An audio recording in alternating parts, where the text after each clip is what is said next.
So the astrology of the week of 4 April 2022 through 10 April 2022.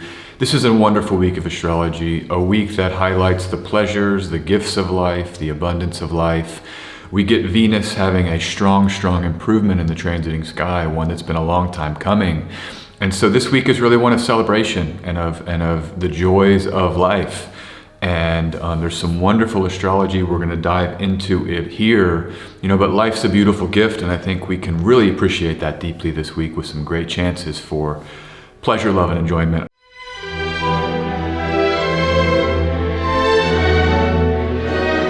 All right, I'm repeating myself. Let's jump in to the charts. Let's jump into the sky this week and the transits. My name is S.J. Anderson.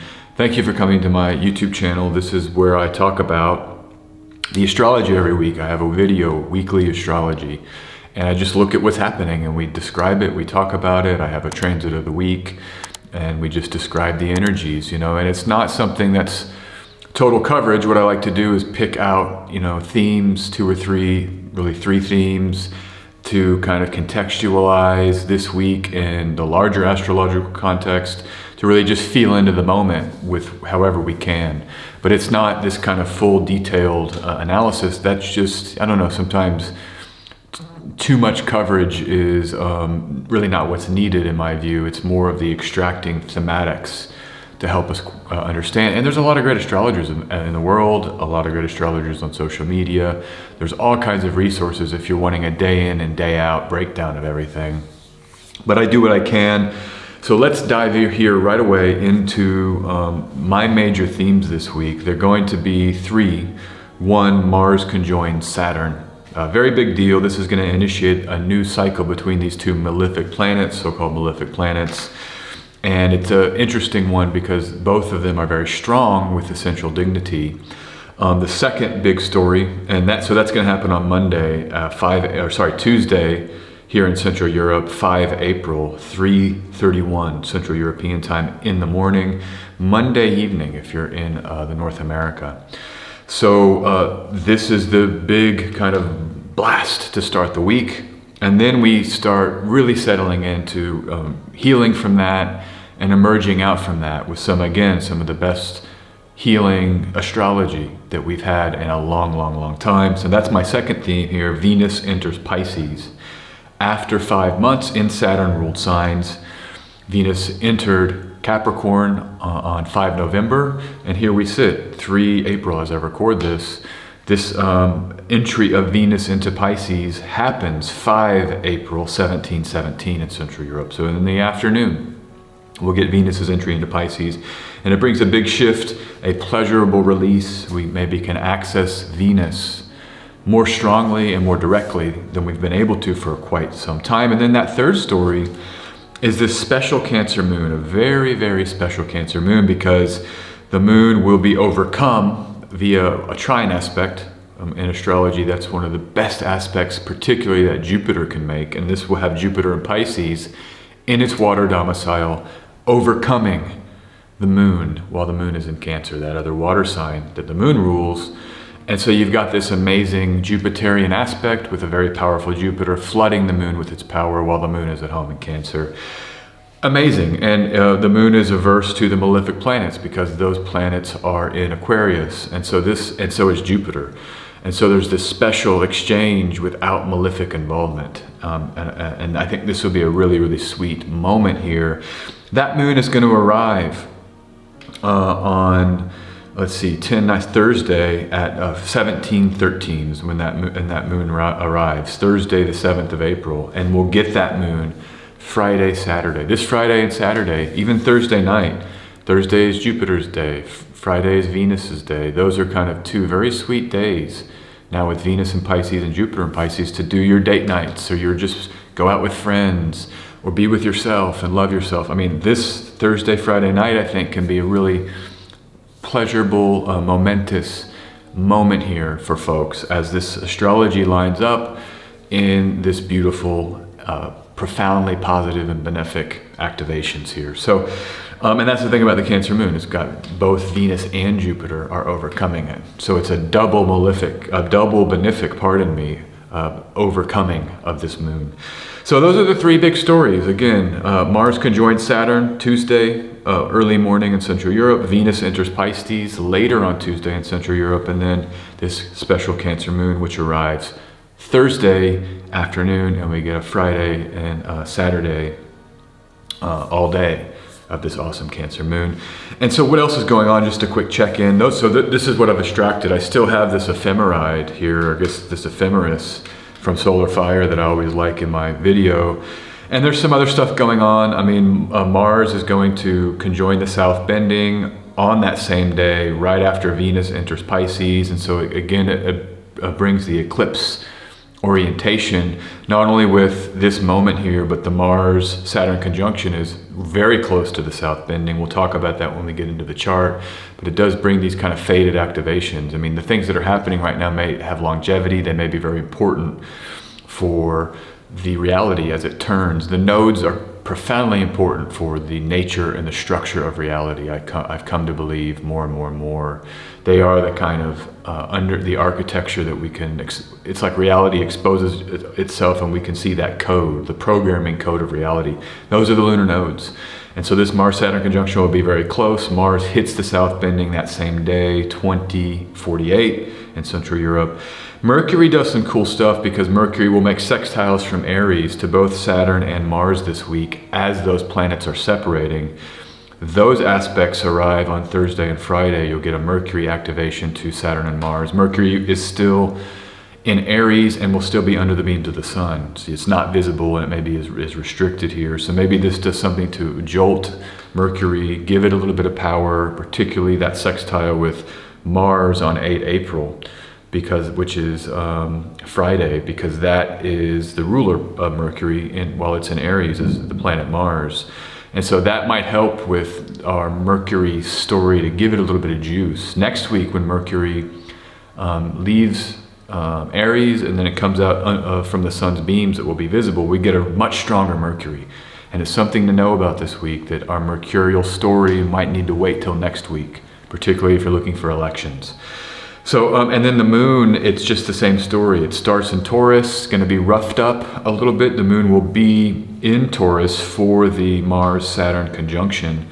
And so that's a square, a lunar square. It will be separating from aspects to Mars and Saturn at the moment of their conjunction, but still, involved in that by this square aspect. Then you have a Gemini moon, nice moon, ruled by Mercury, Mercury with reception. Receiving that moon, Mercury in Aries. But it's this banger Cancer moon that comes Thursday, Friday, Saturday, and then Sunday morning, the moon will enter at 6 a.m., enter Leo, and then we again get aspects with Mars and Saturn with this Leo moon, and that will be discussed next week. So, okay, that's just a little bit of a rundown of some of the stuff I'm not going to talk about much, but just want to note here for you. If you're interested in it. So let's go to that first chart. First chart here is the Mars-Saturn conjunction, 5 April, 3:51 here in Central Europe. And this is every 2 years, Mars and Saturn initiate a new cycle, and the malefics join and initiate. And they have a story. And if you remember, the last time Mars and Saturn met was in the first degree of Aquarius, or 0 degrees Aquarius, right around the time that the global health crisis set in and the lockdown regimes set in. This was in spring 2020, March 2020, late March 2020. And so now we get another activation, and it's also in Aquarius, and we're returning here to maybe think about, I think it's a good time, anytime we have timing and cycles, is to revisit our own stories, because there is a sense of a closure of one cycle related to that March 2020 moment. What happened in your life? Where did this Mars-Saturn cycle bring you? What were the pains and challenges and difficulties that you've had to reach into and wrestle with? And what did you learn and gain? And how did you grow? And your mettle was tested. And how much strength did you discover that you actually have? These are the kind of questions I like to think about when dealing with Mars-Saturn energy. It's the serious, rough edge of life, but through it, we get powers. Because life is suffering, right? The Buddhist noble truth, the first noble truth of Buddhism, and it's in all religions. There's a sense of decay and atrophy that comes with life, the challenge, the difficulty. This is why I love astrology. It teaches us to not stray from all of the colors of the palette of life.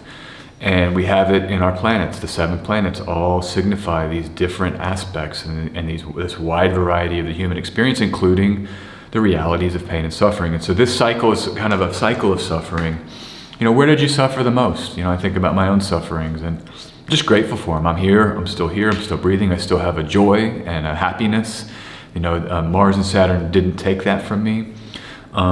And it's great because Mars and Saturn don't ever exist in isolation. And that's my second point here, or one of my third points here on this slide. The third point is that Venus is still mixing here with Mars and Saturn. And I think the moment of their conjunction, having Venus still blending here, it's like Venus gives them a little bit of a goodbye present. Venus is about to leave later in the day. Aquarius is like looking back and can kind of say, thank you.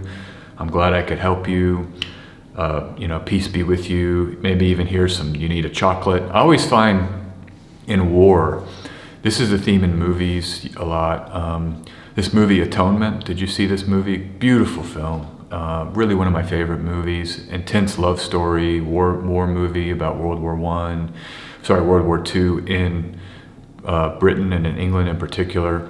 But one of the characters owns the chocolate production company that the army purchases chocolate bars from to give to the soldiers. And there's the idea that, even in war and even in great chaos, we have these sweet moments that we could maybe appreciate and access. Giving those soldiers chocolate is a way to kind of appreciate Venus even in the most trying and difficult of circumstances. And so I think that really helps with this particular moment. The other thing I was just saying is they're both very powerful. You can look here, Saturn is in, of course, Aquarius. It's sign, it's domicile, it's air domicile, it's fixed air domicile. And Mars is now in its Egyptian term by this point. And in the ancient system, as I say a lot, the Egyptian terms are as powerful as the domiciles for many, almost, most techniques. They're equal. And so you have a strong Mars mixing with a very strong Saturn. And I like that Mars has power here because it might give us the ability to maneuver within the structures that have been built over the last 2 years. We're in the Northern Hemisphere, at least, we're coming into a growth cycle with the sun, and things are getting warmer and there's life happening and people are going out to do things. Summer travel plans, etc. That's all happening now. And you have Mars here not so weakened. And the other thing, so just note, what I have is a metaphor here, tug of war. Did you ever play that as a kid? You get like 10 kids on either side of the rope and they're both pulling, and then finally someone wins and all the kids collapse. It's a fun game. But it's like the stop and the start and the mixing of those two things very strongly. So look for a little bit of a tug of war. Remember, you don't have to play. I mean, if the circumstances in your life allow you to say, no, I'm going to tap out, I don't want to play, you can always just peace out. And in a moment like this, you've got a very powerful Jupiter still. Maybe you take a bath. I've been recommending that a lot in these videos. Get back into your bathtub and just say, I'm piecing out of Mars, Saturn. Or you can lean into, what else is happening here? Aries and that Aries sun, the sextile. That's a supportive aspect, and Aries is the sun is exalted in Aries. When you have an exalted planet, it really can bring the attention to it in charts. I've seen it a lot in my natal work, that those exalted planets can kind of suck the energy sometimes out of a room. So maybe there's something where the sun can say, hey, it's my party. And you might want to just focus while the Mars-Saturn tug and push is happening on your vision of selfhood, right? This vision of identity and selfhood that the sun has activated during Aries season. And yeah, who are you? What do you want to be this year? What are you going to do? Remember, this is the new year. We're in the first sign of the sun, so there's a whole year ahead. That's why I love the sun in Aries, because we can think about who we are, who we want to be. Because remember, identity is fluid. To go back to Buddhism. I'm influenced by Buddhism heavily. I studied it as a young man. It was a big, important part of my life, my healing. And my worldviews are very much influenced by particularly Theravada Buddhism, but even Mahayana and Vajrayana, but more so Theravada. But the idea of the no self, very much a Theravadan concept of this morphing self. But I feel like with the sun in Aries, we have to kind of change ourselves to realize the power we have to be who we want to be. Also a postmodern and Foucauldian concept of the kind of choice of selfhood. And so that's the power of a sun in Aries, initiating new selves. And maybe that contemplation can help with the strain of the push and pull and the tug of war. Maybe you can just take a moment to take a step back or say, this is who I am, and kind of step into your power. And that new self may win the tug of war. All right, let's keep moving. A lot of slides here. I'm a little bit verbose today. Let me just keep moving here. So contextualizing this against the astrology of the last years and months. So Saturn's reign is coming to an end. This aspect with Mars is one of the final moments here of Saturn in Aquarius, which ends in 10 months, 11 months now, about 11 months exactly, actually. And so for this year, nothing comes back into Capricorn or Aquarius until way later in the year. And so we're ending this reign of Mars and Saturn. We're ending this reign of Saturn it's alone in Aquarius now after Mars enters Pisces on 14 April. But this is the final aspect that a planet will make, other than the moon and its regular movements, to Saturn in Aquarius. And so Saturn is going to be left to hang out alone and just kind of contemplate everything it got to do over the last 2 or 3 years. It got to throttle reality and all of the planets repeatedly with multiple stelliums in a Capricorn and Aquarius. And now that phase is coming to a close. And so not only for this year, but then for this whole Saturn cycle, because Saturn leaves Aquarius in March 2023. So it's a cool moment. In my view, this aspect has me contemplating this, not only the Mars-Saturn cycle, but the larger cycle of Saturn's control of our sky and how we can move out from it. And I think there's great optimism that Mars, if you look here, gets stronger over the next 3 months, because it will come on 14 April into Pisces. Mars loves Pisces. It cools it down. It has triplicity rulership. There's certain degrees of Pisces where Mars is extremely powerful, particularly in late Pisces. And then Mars enters Aries and is very powerful. So we get this active force back here very soon. And I think that is also part of what will happen when Saturn is diminished. We'll get room to maneuver in ways we haven't been able to maneuver without the very powerful and strong Saturn. So get excited about it, in my view, thinking about what will your life be like with less restriction, less hurdle, less sadness, less grief. What would that be like? We can start thinking about that now as this aspect separates and as we get into a very awesome April and a very awesome week. So let's move here, because the rest of the week of this astrology, like if you go to this next chart, 5 April, 1718, here on Central European time zone where I am, it's almost going to be immediate here. It's like Monday into that evening, it's applying. It's where we are now, It's Mars and Saturn are closely applying. But when you wake up in North America on Tuesday, and when I'm not sure if I'll be awake or asleep, my sleep schedule is off all over the place, but when that Mars-Saturn begins to separate, it's hours later, 12 hours later, something like this, 13, 14 hours later, that then Venus enters Pisces. And this is going to be, I think, palpable. I think you'll feel it immediately. This is going to be one of those transits that's like, oh my gosh, I can feel that Venus in Pisces. Wow, this is amazing. Because Venus has not been outside of Saturn-ruled signs, like I said earlier, for 5 months. November, so December, January, February, March, and then now finally April, 5 months of Venus having to answer to Saturn. And that is, what is Saturn? Coldness, separation, depression, grief, sadness, keeping the nose to the grindstone, seriousness.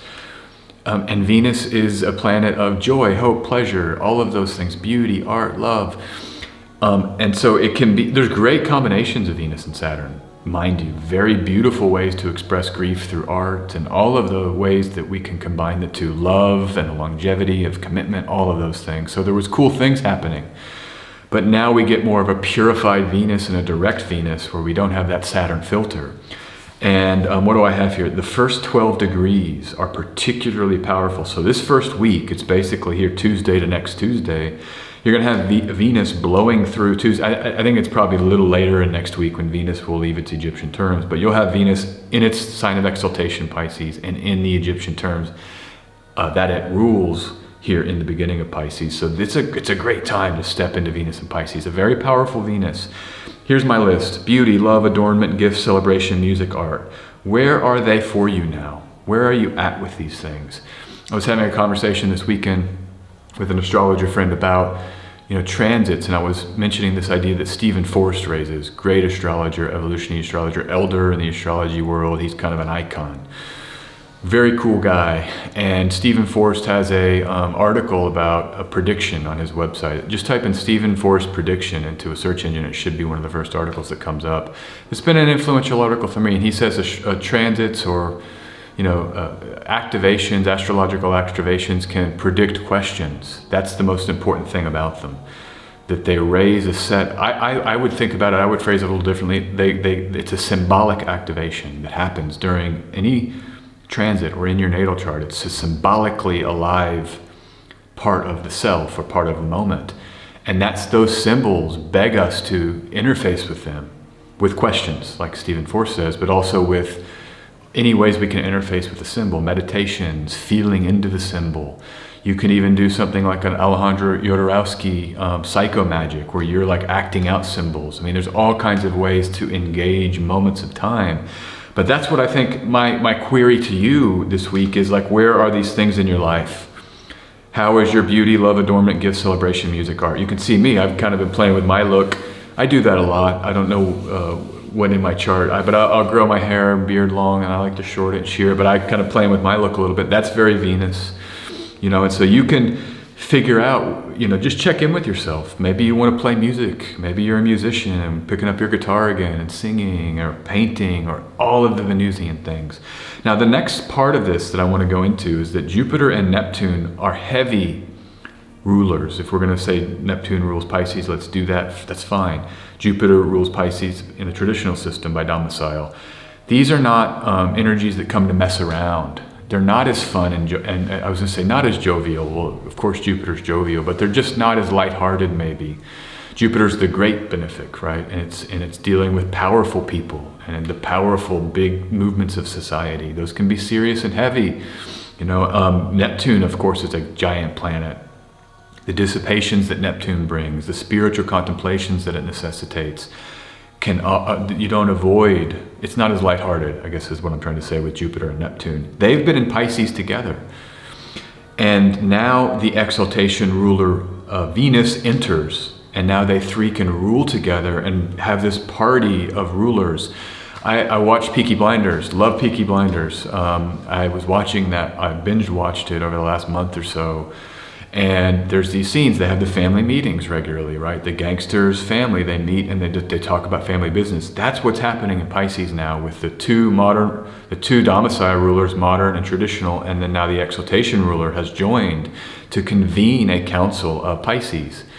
Perfect to think about the power of this. You can make decisions and interact with that Pisces sector maybe in ways you have not been able to until this ingress of Venus. And then Mars joins. Mars is the triplicity ruler, the other of the major triplicity rulers, and you'll have the convention of the four head rulers, planetary rulers of Pisces. That's the awesome opportunity this spring, wherever your Pisces is. Healing, action, all of the things you've wanted to do in that sector of your chart and that part of your life, that comes now.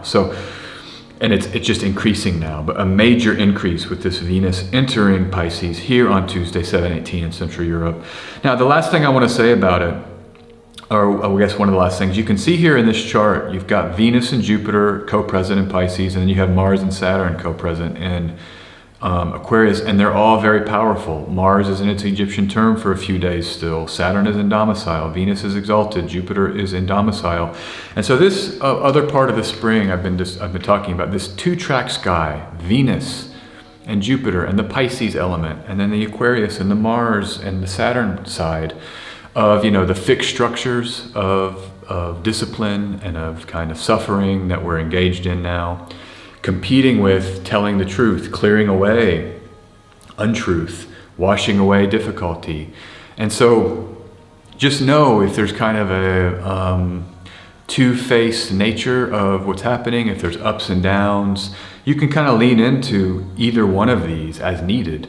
Let's say you're feeling a little bit too dissipated with all this Pisces and just like, whoa, what's reality? Where am I? You might want to think about the tangible actions you're doing to build something in your life and maybe lean more into the Aquarius right now. If that Aquarius, if you're feeling, dang, this is hurting and suffering and it's just too much and I'm overwhelmed, get spiritual.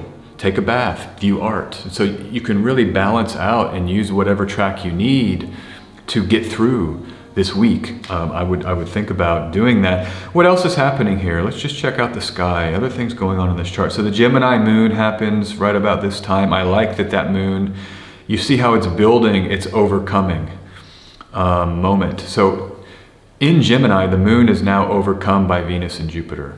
Those two planets are earlier in zodiacal order than the moon. And so they send their rays and they send their energies to Gemini, to Cancer, and to Leo by sextile, trine, and by square, trine, and so it's not, let me rephrase this, to Cancer, Gemini, and Taurus are where the rays of Jupiter and Venus are being sent, these overcoming rays. Those are the three signs that have real opportunities if you think even about your natal chart. Excuse me, just took a sip of tea. I was waiting to do that for a few minutes, but so this is one thing you might be able to say too. In your natal chart, your Taurus house, your Gemini house, your Cancer house, those houses now are flooded with Jupiter and Venus through what we call overcoming in this system. And so look for that, look for benefits there. I like that the moon is in Gemini and Cancer this week for this epic part of the Venus being in its own Egyptian terms. These moons get a lot of power. You see here with this Gemini moon, Mercury's under the beams of the sun here. And that's the concern with the Gemini moon, using this for like some kind of election. You have a really hampered Mercury. So, okay.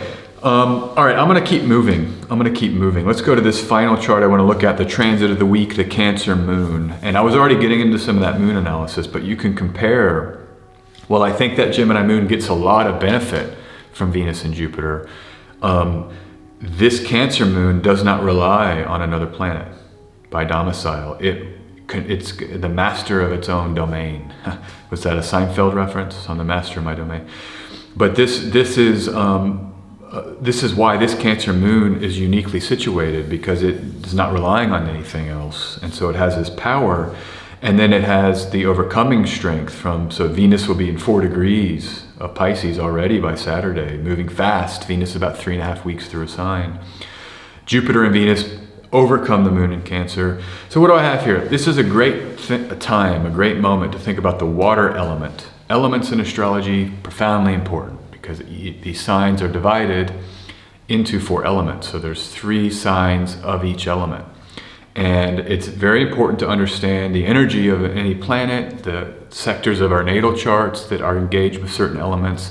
Contemplating the meanings of elements can inform a whole lot about the chart and about planets that are in those elements.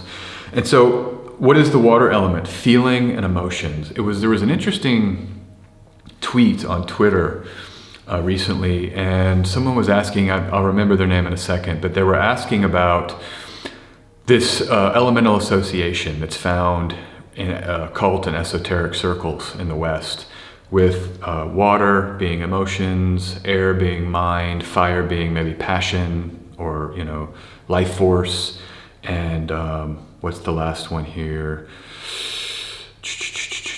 Earth being maybe body, materiality. And so where does that come from? And there's this idea, like in a lot of circles now, it's like, oh, so much was just invented by the Golden Dawn and that's all wrong. I don't think so. I think that, and maybe there was a codification of these associations over the last couple of 100 years, particularly with tarologists, tarot people. But I've thought about this myself deeply. The elements that there are 4 goes all the way back to the Greco-Hellenistic times, pre-Hellenistic astrology, the establishment of Hellenistic astrology. Philosophers were describing that reality is made up of these 4 elements. But so what I like to do is think about the triplicity rulers of the elements. They tell us what the nature, or the other planetary rulers, they tell us the nature of what that element signifies. And so with water, feeling and emotion to me is accurate. It's not a new invention, because the triplicity rulers of Mars and Venus, Mars and Venus are the major triplicity rulers, and then the moon is the supporting ruler of water signs. Well, Mars and Venus are planets of emotion. Go read Vedic Valens and his significations. It's all about the feeling, the passions, and the inner life. Like, to appreciate a work of art, that's about the inner life. That's why they say humans are different than animals, right? We can look at a canvas and just be stunned, you know, and it can make us cry, you know. Mars, go read those significations. It's about actions motivated on feeling, you know, the things we do because we are taken over by our inner state. And then we have an imperious urge to do something. So Mars and Venus imply emotionality. And then of course the moon is the physical body where emotions are housed and where they're often experienced, most all the time. And so I think that assigning the water element to the feeling and the emotion is astute and accurate just from the basics of the ancient triplicity system. Let's contemplate that here this week, because sorry to go on that tangent. Wow, what a tangent. I didn't mean to spend that much time on it, but you can think about how are you feeling in your internal state. Do you have emotions in your body that you've been carrying for a long time? You know, sometimes just sitting for 5 minutes and the emotions that we've been carrying will bubble up if we get still. This could be a time, whatever techniques you want to use, the chart that says, what am I feeling? Identifying emotions with using a chart like that. Great opportunity to do that. Just checking in with your body. I have here joy of the body, truth found in the body. And this is part of the emotional stuff. If you've ever been to like a therapeutic situation, whether that's like a therapist office or rehabs or anything like that, they'll sit you down, they'll say, where do you feel it in your body? And sometimes that can be a very accurate way to feel into the body, open up traumas and griefs and break open and to even the joy of the body, right? If you're in love, if you've ever been in love, and just how it feels so good to be with your beloved, doesn't it? And be together. It's in the body, you know. And so this is the kind of theme with this Cancer moon that I would be thinking about. You know, let's go to the final slide here. The only water moon without Mars and Pisces during this stretch. That's something to be aware of. And let me check that, because I think that Mars. The question is, when is that next Scorpio moon? Let's just check it here. I've got my solar fire up. I wrote that, and when I was writing this, I was like, oh, I need to check what happens with that next Scorpio moon. Mars will, I'm back in 19, I was doing some work on World War II. This is World War I, so I was back in 1907 there. Let me get to the current one. So here we go. By the time the moon gets, so you won't have another water moon with Venus in Pisces, Jupiter in Pisces together, and then the moon in a water sign. You do not get that without Mars there. And Mars isn't bad, but Mars does bring an edge. And I think that there's a kind of purity here without Mars, the malefic, in this particular transit with the moon and with Jupiter and Venus together. This is the time to really deeply, kind of auspiciously, and maybe without as rough waters, explore what you're feeling in your emotional state. So, okay, the last thing I have here, like if you're using Mercury elections, I wouldn't use this. Mercury elections, or almost all elections can depend on Mercury, but some of them are very clearly Mercury. You know, business or writing or job applications, anything that's like data oriented or business or trade. This is not the moment to use these elections. This wouldn't be it to use. This is not the chart to use for those, because look at Mercury under the beams of the sun, and it's just blocked in Aries. There isn't a transit next week with the moon in Virgo and then Mercury in Taurus, where you do have a very nice Mercury that's much improved out from the sun's beams. That's the one I would think about using for your mercurial election. So that's just what I wanted to finish on. Anyhow, maybe the last few thoughts here. I mean, this is very profoundly powerful. Both benefic planets in the sign of their domicile for Jupiter and exaltation for Venus, making an overcoming trine to the moon, strong in its domicile in Cancer, and no malefic planets are messing with this at all. So I just want to encourage you, like, love yourself, love others, be with yourself in this moment, understand the power of the joy that may be accessible to you, and bring and share that joy wherever you have to go. Even if your day is like jam-packed with obligations, you can hopefully share that joy. If you get some free time, go out into nature, go get near water. Go see water if you can. Those are all things I would think about doing. Awesome moment of astrology.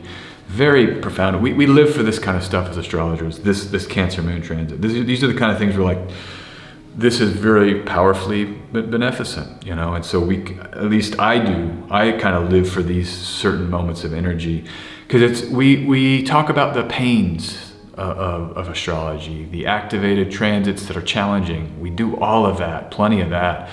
When you have great transits, we have to like underline them, underscore them, bring them to the front and center, just to know we're balancing it out. It's not doom and gloom. Life isn't a veil of tears all the time. A trail of tears, veil of tears, a veil covering our tear-filled eyes. You know, life is not always sad, and so it's important to acknowledge the awesome beauty and the symbolic activations that are reflective of this beautiful, wonderful life. So, okay, let's pull a quick card here, and let's see if we get more activation here. Fire sign. Let's see what card this. Let's see what card this is going to be. It's a club. And this is going to be talking about the fire element. So this whole conversation I was having earlier about the sun in Aries and how that can kind of center itself during all of the astrology of this week. Maybe we're going to be called to return to that and speak a little bit more about that. This is the four of, it's Aries. It's the middle decan of Aries there. Structure, the four of clubs. That's where the sun will be this week. So I want to come back to that briefly here and talk about, and it's the Venus decan of Aries, so the beauty and the pleasures. We have the sun in this decan right now. Sorry, this is the fourth decan, not the third, not the middle decan. Sorry, this is the fourth decan, but the sun does enter. Let's check that quickly. What, excuse me, what decan will the sun be in this week? And I think it does enter the Saturday, so Sunday morning, the sun will enter this final and last decan of Aries that that card I just pulled corresponds to. And so, like, look at this Sunday chart. You've got the Leo moon, you've got this fire moon that's trining the sun, you've got Venus very strong in Pisces. So anyhow, let's go back. Still, the idea here is that the sun being exalted in Aries, maybe there's some way that you're going to access this Venus through the passions of the self.